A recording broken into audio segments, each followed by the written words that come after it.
আমি যদি এই কোণটা চিন্তা ভাবনা করি, এটার বিপরীত পাশে যে বাহুটা আছে সেটি হচ্ছে আমার দৈর্ঘ্য অথবা উচ্চতা। তাহলে এই কোণের ভিত্তিতে হচ্ছে দৈর্ঘ্য।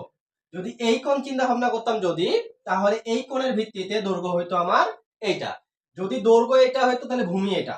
অতিভুজ সর্বদাই বড়, অতিভুজ সর্বদাই বড়। আচ্ছা, তাহলে এই কোণের ভিত্তিতে হচ্ছে উচ্চতা অথবা দৈর্ঘ্য, আর এ হচ্ছে ভূমি। তাহলে এই দৈর্ঘ্যের মান আমাকে বের করতে হবে, আর মান দেয়া আছে আমার হচ্ছে অতিভুজ। তাহলে আমি তিনটা সূত্র বলেছিলাম, সে তিনটার প্রেক্ষিতে আরো তিনটা বের করা যায়। তো তিনটা এরকম ছিল: সাগরে লবণ অনেক, কবরে ভূত অনেক, টেরা লম্বা মূল।